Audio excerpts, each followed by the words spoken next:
Sugata YouTube চ্যানেলে আপনাদের সকলকে আবারও স্বাগত জানিয়ে আশা করি ভালো আছেন। আজকের ভিডিওতে আমি দেখাবো যদি আপনি সেন্ট্রাল গভর্নমেন্ট বা স্টেট গভর্নমেন্টের যে কোনো স্টেট গভর্নমেন্ট অথবা সেন্ট্রাল গভর্নমেন্টের যদি আপনি স্যালারিড পার্সন হন অথবা পেনশনার হন অথবা সেন্ট্রাল গভর্নমেন্ট বা স্টেট গভর্নমেন্টের কোনো আন্ডারটেকিং সংস্থার যদি আপনি স্যালারিড পার্সন বা পেনশনার হন, তাহলে কিভাবে আপনি ইনকাম ট্যাক্স রিটার্ন ফাইল করবেন অনলাইনে ঘরে বসে, কারো কাছে যাওয়ার প্রয়োজন হবে না, সেটাই আমি এই ভিডিওতে দেখাবো। একদম শুরু থেকে দেখাতে চাইবো, স্কিপ না করে পুরো ভিডিওটা দেখুন। সর্বপ্রথম যে কোনো একটা ব্রাউজারে যাবেন, ব্রাউজারে গিয়ে জাস্ট ইনকাম ট্যাক্স রিটার্ন এটা টাইপ করবেন, টাইপ করে এন্টার করলেই দেখবেন আপনার সামনে বিভিন্ন যে লিঙ্কগুলো আসছে তার মধ্যে eportal.incometax.gov.in এই যে লিঙ্কটা আছে এই লিঙ্কে ক্লিক করে নেবেন। এই লিঙ্কে ক্লিক করার পরে ঠিক এই রকম ওয়েব পেজে আপনি আসবেন। যদি প্রয়োজন হয় আপনি সরাসরি, আমি এই লিঙ্কটাকে দিয়ে দেবো ডেসক্রিপশন বক্সে, আপনারা সরাসরি এখানে চলে আসতে পারবেন অথবা আপনারা eportal.incometax.gov.in এইটা টাইপ করেও সরাসরি এই পেজে আপনারা আসতে পারেন। তো যাই হোক, এই ওয়েবসাইটটা একটু দেখে নেবেন, লিঙ্কটা একটু দেখে নেবেন, eportal.incometax.gov.in। ঠিক আছে, এই লিঙ্কে আপনাদের যেতে হবে। যাওয়ার পরে আপনাদের যেটা করতে হবে সেটা হচ্ছে প্যান নাম্বার দিয়ে এখানে এগোতে হবে। দেখুন, এই প্যান নাম্বার দিয়ে দিলাম, দিয়ে এটা কন্টিনিউ করছি। কন্টিনিউ করার পরে এখানে এই যে প্লিজ কনফার্ম সিকিউর মেসেজ, এখানে ক্লিক করে নিতে হবে, নিয়ে এখানে পাসওয়ার্ডটা টাইপ করতে হবে। দেখুন, আমি এখানে পাসওয়ার্ড দিয়ে দিলাম। তো এইটাতে ক্লিক করে, এই আইটা ক্লিক করে এটা কিন্তু আপনারা দেখে নিতে পারবেন পাসওয়ার্ডটা কি টাইপ করলেন। এটা ক্লিক করলে আবার পাসওয়ার্ডটা আর দেখা যাবে না তখন। যাই হোক, সঠিকভাবে দিয়ে দেওয়ার পরে কন্টিনিউতে ক্লিক করছি। কন্টিনিউতে ক্লিক করার পরে দেখবেন আপনি এই পেজটায় চলে আসবেন। তারপরে আপনি এই এআইএসে ক্লিক করে একবার দেখে নেবেন যে আপনার ইনকাম, ইন্টারেস্ট যেটা দেখাচ্ছে ঠিকঠাক আছে কিনা। এটা প্রিফিল্ড থাকে কিছু ইনকাম ট্যাক্সের কাছে ওই প্যান নাম্বারে। তো দেখুন, এখানে টিআইএস বা এএস যে কোনো একটাতে ক্লিক করবেন। ক্লিক করার পরে আপনাকে কিন্তু যাবতীয় তথ্য দেখিয়ে দেবে যা প্রিফিল্ড ইনকাম ট্যাক্সের কাছে এই মুহূর্তে আছে। এছাড়াও আপনি এই ই ফাইলে গিয়ে, ইনকাম ট্যাক্স রিটার্নে গিয়ে ভিউ ফর্ম 26 এসে ক্লিক করে কনফার্ম করে নিয়ে আপনি দেখে নিতে পারবেন আপনার কোনো টিডিএস কেটেছে কিনা। এখানে আই এগ্রিতে ক্লিক করে প্রসিডে ক্লিক করবেন। ক্লিক করে দেখুন এই যে ফর্ম 26 এসে ক্লিক করবেন। ক্লিক করে এখানে অ্যাসেসমেন্ট ইয়ারটা 25-26 সিলেক্ট করে এটাই HTML করে ভিউ বা ডাউনলোডে ক্লিক করলে এখানে দেখিয়ে দেবে আপনার ইনকাম বা কোনো টিডিএস আপনার কাটা হয়েছে কিনা ইত্যাদি। তো এইভাবে কিন্তু আপনি দেখে নিতে পারবেন আপনার প্রিফিল্ড ইনফরমেশান ইনকাম ট্যাক্সের কাছে কি আছে, সেটা আপনারা এখান থেকে দেখে নিতে পারবেন বা আপনার যাবতীয় তথ্য এখান থেকে দেখে নিতে পারবেন। এইবারে আসুন আমরা অ্যাসেসমেন্ট ইয়ারটাকে সিলেক্ট করে নেব। 25-26 কারেন্ট অ্যাসেসমেন্ট ইয়ার সেটা সিলেক্ট করে নিলাম। অনলাইন মোডটা সিলেক্ট করে নেব। এইভাবেই অনলাইন মোডে, অফলাইনে আমরা দিচ্ছি না, অনলাইনে দিচ্ছি, দিয়ে এটাকে কন্টিনিউ করব। কন্টিনিউ করার পরে দেখুন কোনো সেভ ড্রাফট এখানে নেই আমাদের। ঠিক আছে, আর এটা কি বলছে দেখুন, any changes to the profile information will take 30 minutes to refresh। 30 minute অন্তত লাগবে। আচ্ছা, টু ফাইল এ fresh income tax form, start new filing, এখানে ক্লিক করতে হবে। দেখুন তিনটে অপশান আছে, ইন্ডিভিজুয়াল, HUF মানে হিন্দু, আনডিভাইডেড ফ্যামিলি, আদার। তো ইন্ডিভিজুয়ালের জন্য করছি, যদি অন্যগুলো করেন তাহলে সেগুলো ক্লিক করতে হবে। বাই ডিফল্ট ইন্ডিভিজুয়ালই থাকে, যদি না থাকে অন্য কোনোটায় থাকে ইন্ডিভিজুয়াল করে নেবেন। তো যদি আপনাদের হিন্দু আনডিভাইডেড ফ্যামিলির জন্য করতে হয় তাহলে এটা ক্লিক করতে হবে, আদার হলে আদার ক্লিক করতে হবে। আমি ইন্ডিভিজুয়ালের জন্য করছি, ইন্ডিভিজুয়াল ক্লিক করে নিলাম, করে নিয়েই কন্টিনিউতে ক্লিক করছি। কন্টিনিউতে ক্লিক করার পরে ইনকাম ট্যাক্স যে ফর্মটা ফিল আপ করতে হবে ITR 1, এই ক্ষেত্রে ITR 1 ফিল আপ করে প্রসিড উইথ ITR 1 ক্লিক করে নিতে হবে। তারপরে দেখুন এখানে রয়েছে বাই ডিফল্ট নিউ রেজিম রয়েছে। ওল্ড রেজিমে যেতে গেলে আপনাকে ইয়েস করে এগোতে হবে, সেটা এখানে বলে দিচ্ছে। মেসেজটা পড়ে নিয়ে এটাকে ওকে করে দিলাম। আর নিউ রেজিমে কোনো ছাড় ব্যাপার নেই সে ইত্যাদি। দেখুন তিনটে স্টেপ আছে এখানে। Validate your return breakup prefilled সেটা আছে, সেটা একবার ভ্যালিডেট করতে হবে, ভুল থাকলে ঠিক করে নিতে হবে। কনফার্ম ইউর রিটার্ন সামারিটা ঠিক করে নিতে হবে। Verify and submit your return, এই তিনটে স্টেপ করলে হয়ে যাবে। লেটস গেট স্টার্টেড, এখানে ক্লিক করে নিলাম। ক্লিক করার পরে দেখুন কী কারণের জন্য আপনি ITR ফর্মটা ফিল আপ করছেন। Taxable income is more than basic exemption limit, এটাই বেশিরভাগ ক্ষেত্রে বেশিরভাগের ক্ষেত্রে কারণ হয়, আরও অন্যান্য কারণ আছে। যদি আপনার ক্ষেত্রে অন্যটা প্রযোজ্য হয় এখান থেকে সিলেক্ট করে নিয়ে নেবেন। আমি এখানে যদি অন্য কিছু সিলেক্টেড থাকতো তাহলে এটাকেই সিলেক্ট করতাম, বাই ডিফল্ট এটাই সিলেক্টেড থাকবে, এটা করে নিয়ে এটাকে কন্টিনিউ করছি। অন্য কারণ থাকলে এখান থেকে নেবেন বা আদার হলে আদার নেবেন। কন্টিনিউতে ক্লিক করছি, কন্টিনিউতে ক্লিক করার পরে আবার দেখুন এখানে রয়েছে প্রিফিল্ড বেসড বা ইত্যাদি রয়েছে, এগুলো ঠিকও করা যেতে পারে এডিট করে। এটাকে আমি ওকে করে দেখে নিলাম। দেখে নেওয়ার পরে দেখুন পার্সোনাল ইনফরমেশন, এগুলো ম্যান্ডেটরি। এখানে ক্লিক করে পার্সোনাল ইনফরমেশন যেগুলো রয়েছে সেগুলো একবার দেখে নেবেন সব ঠিকঠাক আছে কিনা। যদি সব ঠিকঠাক থাকে তাহলে ঠিক আছে, যদি ঠিক না থাকে এখানে এডিট করে কিন্তু আপনারা সেগুলো ঠিক করে নিতে পারবেন। আশা করি আপনারা বুঝতে পেরেছেন। এইবারে দেখুন নেচার অফ এমপ্লয়মেন্ট, ইনি কোন ধরনের এমপ্লয়মেন্টে আছেন এখানে ক্লিক করবেন। ক্লিক করে দেখুন এখানে অনেকগুলো আছে, সেন্ট্রাল গভর্নমেন্ট এমপ্লয়ি নাকি স্টেট গভর্নমেন্ট এমপ্লয়ি নাকি পাবলিক সেক্টর আন্ডারটেকিং নাকি সিজি পেনশনার। সিজি মানে সেন্ট্রাল গভর্নমেন্ট, এসজি মানে হচ্ছে স্টেট গভর্নমেন্ট পেনশনার। এখানে সিজি পেনশনার অর্থাৎ কিনা তিনি সেন্ট্রাল গভর্নমেন্টের একজন পেনশনার, তাই আমি এটাকে সিলেক্ট করে নিলাম। সিলেক্ট করার পরে দেখুন ফাইলিং সেকশনটা হচ্ছে 139-এর এ, এটা হচ্ছে ডিউ ডেটের আগে রিটার্ন বা অন্যান্য আরও অনেক কিছু আছে সে দেখে নেবেন, যেটা আপনার ক্ষেত্রে প্রযোজ্য হবে সেটা করবেন। তো এখানে নর্মালি এটাই প্রযোজ্য হবে, ডিউ ডেটের আগে করা হচ্ছে। এটা হয়ে গেল। হওয়ার পরে দেখুন এখানে কি বলছে, do you wish to exercise the option, বলছে কি দেখুন opting out of new regime. এটা নিউ রিজিম বাই ডিফল্ট এটা সিলেক্ট করা আছে। যদি আপনি ওল্ড রিজিমে যেতে চান এখানে ইয়েস করতে হবে। যদি আপনার মনে হয় ইনকাম ট্যাক্স ক্যালকুলেটরে গিয়ে ক্যালকুলেট করে নেবেন, এখানে গিয়ে ক্যালকুলেট করেও নিতে পারেন আপনি। তারপরে যদি এটা আপনি নিউ রিজিমেই দেবেন তো এটা বাই ডিফল্ট সিলেক্টেড থাকলো। যদি ইয়েস থাকতো আপনি এখানে নিউ করে নিতে পারতেন, বা আপনার যদি ওল্ড রিজিমে যেতে হয় এখানে ইয়েস করে নিয়ে কন্টিনিউ করতে হবে। আমি নিউ রিজিমেই দেবো, নো করে এটাকে কন্টিনিউ করে দিচ্ছি। নো করে কন্টিনিউ করার পরে দেখুন পার্সোনাল ইনফরমেশন কনফার্ম হয়ে গেল। তারপরে পরেরটা এলো, তো একের পর এক এরকমভাবে আসবে। তো পরেরটা এলো, এখানে কিন্তু দেখুন প্রিফিল ডেটা এখানে রয়েছে। তো এখানে আমি ক্লিক করে নিলাম। ক্লিক করে নিয়ে এই যে ইনফরমেশনটা আছে এই ইনফরমেশনের মধ্যে যদি কোনো ভুলভ্রান্তি থাকে তাহলে আপনারা সেটা কিন্তু ঠিক করে নিতে পারবেন। তো দেখুন এখানে নেট স্যালারি এইটা চলে এসছে। তারপরে ডিডাকশান অটোমেটিক্যালি এটা এখানে আছে, ডিডাকশান যেটা আছে সেটা অটোমেটিক্যালি এখানে আছে। এছাড়াও যদি অন্যান্য কিছু ইনকাম কোনো জায়গায় থেকে থাকে সেটা করা যেতে পারে। তো দেখুন ইনকাম ফ্রম হাউস প্রপার্টি যদি আপনার থাকে তাহলে এখানে আপনাকে এটা করতে হবে। হাউস প্রপার্টিতে এইখানে ক্লিক করে নেবেন। ক্লিক করে যদি ধরুন আপনার হাউসটা লেট আউট থাকে অর্থাৎ ভাড়া দিয়ে থাকেন এখানে ক্লিক করে নেবেন। ক্লিক করে এখানে ধরুন আপনার হাউসের জন্য আপনি 1.5 লক্ষ টাকা পেয়েছেন সারা বছরে। 1.5 লক্ষ টাকা পেলে এখানে লিখবেন। লেখার পরে দেখবেন এর 30%টা ডিডাকশান হয়ে বাকি যে টাকাটা সেইটা আপনার ইনকামের সঙ্গে যোগ হবে। যাই হোক সেরকম কিছু নেই, তো আমি এটাকে বাদ দেবো। ঠিক আছে, এটাকে বাদ দেওয়ার জন্য আমি জাস্ট ব্যাকে যাব। ব্যাকে গিয়ে এটাকে ইনকাম ফ্রম স্যালারি হলো, তো এটাকে আমি আর কিছু করছি না। তো দেখুন এটাকে ডিলিট করলেও এটা ওইরকমভাবে যাবে না, তো এরকম থাকবে 0 0 আছে, তো ঠিক আছে। তারপরে দেখুন কি বলছে, ইন্টারেস্ট অন বোরোড ক্যাপিটাল যদি কিছু থাকে এখানে ক্লিক করবেন। ক্লিক করে এখানে অ্যাড করে এখানে জুড়ে দেবেন যদি থাকে, না থাকলে দেবেন না। এবারে দেখুন income from other sources, income from other sources দেখুন এখানে কিছু রয়েছে। তো এখানে যদি আরও কিছু থাকে আপনার সেগুলো আপনারা দেখাতে পারেন। ইনকাম দেখুন এখানে কি বলছে, ইন্টারেস্ট ফ্রম ডিপোজিট ব্যাঙ্ক ইত্যাদি সব রয়েছে, এনি আদার। তো এখানে কিন্তু রয়েছে এগুলো।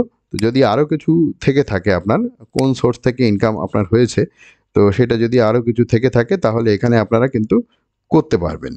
ঠিক আছে, তো এখানে অনেক রকম অপশান রয়েছে, সেই সব অপশানগুলো যদি আপনার থাকে সেগুলো কোনটা প্রযোজ্য হবে সেটা করবেন। যদি প্রযোজ্য না হয় তাহলে এনি আদারে ক্লিক করবেন। এনি আদারে ক্লিক করে এখানে একটা আপনি লিখে দিতে পারেন, দিয়ে এখানে দেখুন অ্যামাউন্টটা এখানে আপনি লিখে দিতে পারেন। তো আমি লিখে দিলাম। লিখে দেওয়ার পরে এটাকে সেভ করে নিলাম। সেভ করার পরে দেখুন এটা চলে আসবে। ঠিক আছে, এটা অটোমেটিক্যালি ওর মধ্যে যোগ হয়ে যাবে। তারপরে দেখুন এক্সাম যদি আপনি কিছু চান তাহলে এখানে আপনাকে ক্লিক করে সেটাকে আপনাকে নিতে হবে এরকমভাবে। তারপরে দেখুন income on which tax is payable, এখানে যদি সেরকম কিছু থাকে তাহলে সেটা আপনাকে নিতে হবে। টোটাল সেল কনসিডারেবল যদি এরকম কিছু থাকে, দেখুন এই যে লং টার্ম ক্যাপিটাল গেইনস এইটা রয়েছে। Income on which no tax is payable, কোন ইনকামের উপরে আপনি ট্যাক্সটা ছাড় চাইছেন বা নো ট্যাক্স পেয়েবল সেরকম যদি কিছু থাকে তাহলে আপনাকে এখানে দিতে হবে। সেরকম কিছু নেই, তো এটাকে আমি কনফার্ম করে দিচ্ছি। যার যেটা প্রযোজ্য হবে সে সেটা কিন্তু এখানে এটা করবেন। তারপরে দেখুন total tax deduction, total tax ডিডাকশানে এখানে সেরকম কিছু নেই। যদি কিছু থাকে তাহলে কিন্তু আপনাকে এটাকে করে করে এগোতে হবে। ঠিক আছে, তো এখানে দেখুন total tax direction, any other direction ইত্যাদি যেগুলো রয়েছে সেগুলোতে যদি আপনার কিছু থাকে তো এখানে নতুন রিজিউমেতেও 80 সিসিতে কিছু থাকবে না ইত্যাদি, এগুলো দেখুন কিছুই নেই। তো জাস্ট আমি এখানে কনফার্ম করে দিচ্ছি। কনফার্ম করার পরে দেখুন এটা কনফার্ম হয়ে গেল। দেখুন একটার পর একটা কনফার্ম হচ্ছে, একটার পর একটা কনফার্ম হচ্ছে। তারপরে দেখুন ট্যাক্স পেইড, তো ট্যাক্স পেইডেও এখানে ক্লিক করে নিতে হবে। ক্লিক করে নিয়ে যদি আপনার কিছু এরকম কিছু ট্যাক্স পেইড থাকে সেটাকে বসাতে হবে, যদি কিছু না থাকে না বসাবেন। যদি আপনার কিছু থাকে, এই দেখুন শিডিউল টিডিএস যদি কিছু থাকে তাহলে এখানে আপনাকে ক্লিক করে এই অ্যাড অ্যানাদারে করে ক্লিক করে করতে হবে। এটা সাধারণত জুন মাসের শেষের দিকে মোটামুটি আপডেট হয়ে যায়, সেখান থেকে আপনারা দেখে নিতে পারেন। আর আমরা তো এখান থেকে দেখে নিলাম যে কোথায় কি আছে না আছে, এখান থেকে দেখে নিলাম। তো এটা তো আগেই দেখে নিলাম, আমরা 26 AS দেখেছি, AIS দেখেছি, তাই দেখেছি। তারপরে দেখুন যদি সব এখানে দেখে নেবেন, যদি আপনার কিছু থাকে তাহলে এই যে advance tax and self assessment ইত্যাদি যদি কিছু থাকে অ্যাড করে আপনাকে করতে হবে, না থাকলে না করবেন।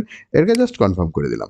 কনফার্ম যেই করে দেবো তখন দেখুন এটাও কনফার্ম হয়ে গেল। তারপরে ভেরিফাই ট্যাক্স লায়াবিলিটি ডিটেলস এখানে ক্লিক করবেন। ক্লিক করে দেখুন এখানে আসছে, এখানে রিবেটও রয়েছে, রিবেট রয়েছে। এখানে আরও যদি কিছু আপনার রিলিফের ব্যাপার থাকে এখানে আপনি ম্যানুয়ালি সেটাকে দিতে পারবেন। এখানে সেরকম কিছু নেই, তো দিচ্ছি না। দেখুন এখানে কিন্তু কোনো ট্যাক্স তার পড়েনি এই ইনকামের উপরে। এবার এটাকে কনফার্ম করে দিচ্ছি। কনফার্ম যখনই আমি করে দেব তখন দেখুন এটা ব্যাক টু সামারিতেও আপনি যেতে পারেন। তো এখানে আমি আবার কনফার্ম করছি। কনফার্ম করলে দেখুন, আচ্ছা কনফার্ম করলে দেখুন একটা জায়গা এখানে রয়েছে, এই যে রিলিফ রয়েছে, এই যে জায়গাটা এটা কোনো কারণে চলে এসছে মাইনাস। তো এখানে 0 করে দিচ্ছি। এই যে 0 করে দিলাম, 0 করে বাইরে ক্লিক করে দিলাম। তো দেখুন ওখানে কোনো কারণে একটা পড়ে গেছিলো সংখ্যা, ওই জন্য হচ্ছিল না। তো কনফার্ম করে দিলাম। কনফার্ম করে দিলে দেখুন এই যে verify your tax liability details, এটা কনফার্ম হয়ে গেল। তারপরে প্রসিড টু ভেরিফিকেশান হলো। প্রসিড টু ভেরিফিকেশান হয়ে এগুলো একটু দেখে নেবেন সব ঠিকঠাক আছে কি না। যদি সব ঠিকঠাক থাকে তারপরে এই প্রিভিউ অ্যান্ড সাবমিট ইয়োর রিটার্নে ক্লিক করবেন। তারপরে দেখুন এখানে আপনার নাম, বাবার নাম ইত্যাদি আসবে, তো ট্যাক্স পেয়ারের ইত্যাদি সব আসবে। তারপরে এখানে চেকবক্সে ক্লিক করে দিতে হবে। ক্লিক করে এখানে জায়গার নামটা লিখতে হবে। জায়গার নামটা লিখে দেখুন এই ডেটটা এখানে চলে আসবে। তারপরে এখানে আর কিছু করতে হবে না, প্রসিড টু ভ্যালিডেশনে ক্লিক করতে হবে। তারপরে দেখুন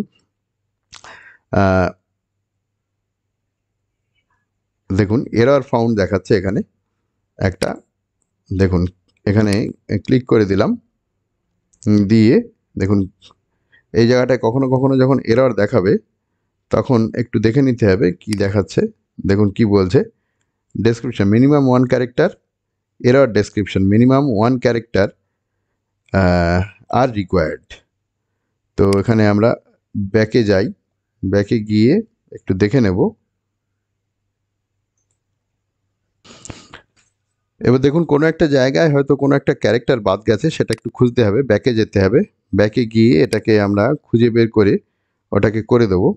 তো ওরকম হয়, একটু দেখে নিতে হবে কোন জায়গাটায় সমস্যাটা হচ্ছে, সেই জায়গাটা এটা একটু করে দিতে হবে। তো দেখুন যে জায়গাটাতে এই সমস্যাটা আসতে পারে সেটা এই জায়গাটা হতে পারে। দেখুন আমি কনফার্ম করে এগোচ্ছি।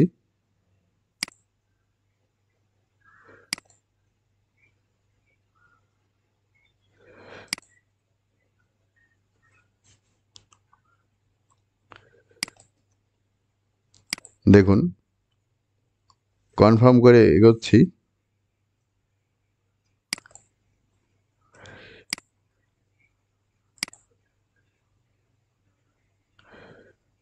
তো এটা দেখুন এররটা দেখাচ্ছে, এররের উপরে ক্লিক করলে এখানে চলে আসবে। তো এখানে দেখুন এটা লেখা হয়নি, এই জন্যে এটা এরকমভাবে আসছে। এটা লিখে দিলেই হয়ে যাবে। এটাকে সেভ করে দিচ্ছি। সেভ করে দিলে দেখুন এবারে কনফার্ম করছি। কনফার্ম করার পরে আবার একবার এগুলো কনফার্ম করে করে আসতে হবে, এই একই পদ্ধতি, ঠিক আছে। আবার কনফার্ম করে করে যেতে হবে, গেলে ওটা হয়ে যাবে। এরকম হয় মাঝে মাঝে এরর দেয়।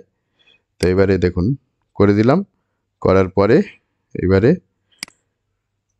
আবার ক্লিক করে নিলাম, ক্লিক করে এটাকে প্রসিড টু ভেরিফাই করলাম। দেখুন এই ভ্যালিডেশন সাকসেসফুল হয়ে গেল।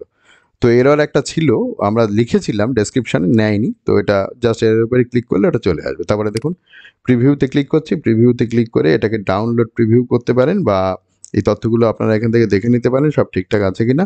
তো এবারে দেখুন প্রসিড টু ভ্যালিডেশনে ক্লিক করলাম, ক্লিক করার পরে দেখুন ভ্যালিডেশন সাকসেসফুল হয়ে গেল, কোনো এরর দেখাচ্ছে না। প্রসিড টু ভেরিফিকেশনে ক্লিক করছি, প্রসিড টু ভেরিফিকেশনে ক্লিক করে ই ভেরিফাই করে নিচ্ছি। আপনারা এগুলোও করে নিতে পারেন, ই ভেরিফাই আধার ওটিপি দিয়ে করে নেবো, তাড়াতাড়ি হয়ে যাবে। তারপরে দেখুন I would like to verify using OTP on mobile number registered with Aadhaar, এটাতে ক্লিক করে নিচ্ছি। আপনারা অন্য যেগুলো রয়েছে net banking, DSC, through bank account, এই সবগুলোও করে নিতে পারেন। যদি আপনার কাছে আগে থেকেই ওটিপি আসে সেটাতে ক্লিক করে নিতে পারেন এইটায়।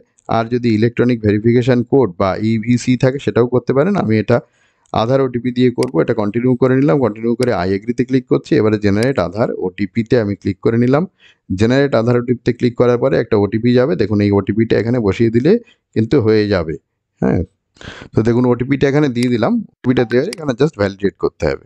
ওটিপি যদি সঠিকভাবে আপনি দিয়ে দেন তাহলে এটা কিন্তু হয়ে যাবে। তো দেখুন এটা কিন্তু সাবমিট যদি একবার হয়ে যায় তারপরে আর কিছু করা যাবে না, সেটা দেখাচ্ছে। আমি এখানে সাবমিট করে দিলাম, করে দিলে দেখুন সাবমিটের সাকসেসফুল হয়ে গেল। তারপরে এখানে প্রসিডে ক্লিক করব। দেখুন এখানে কিন্তু এই মোবাইল নাম্বার এবং আধার লিঙ্ক মোবাইল নাম্বার জিমেলে সব কিছুতে যাবে। ডাউনলোড রিসিপ্ট এখানে করে নিচ্ছি, ডাউনলোড রিসিপ্ট এখানে হয়ে গেল। তো এখানে কিন্তু দেখুন এই ডাউনলোড রিসিপ্ট করে নিলাম এবং এটা পাঠানোটা হয়ে গেল। তো এইরকমভাবে কিন্তু আমরা আইটিআর বা ইনকাম ট্যাক্স রিটার্ন ফাইল আমরা এইভাবে করে দিতে পারবো। এটা খুব একটা জটিল এবং কঠিন কাজ না, যাদের সরল কেস আর সেগুলো এইভাবেই আমরা করে নিতে পারবো। খুবই সহজভাবে এটা করে নেওয়া যেতে পারে, ঘরে বসে কারোর কাছে যাওয়ার দরকার হবে না। তো আশা করি আপনারা বুঝতে পেরেছেন। ভিডিও ভালো লাগলে লাইক করবেন, শেয়ার করবেন বন্ধুদের মধ্যে, যাতে তারাও এটা দেখে করে নিতে পারে। এবং যদি চ্যানেলে নতুন হয়ে থাকেন প্লিজ চ্যানেলটাকে সাবস্ক্রাইব করে সঙ্গে থাকুন এই ধরনের ভিডিও নোটিফিকেশন সবার আগে পাওয়ার জন্য। ভালো থাকবেন, দেখা হবে পরের ভিডিওয়ে।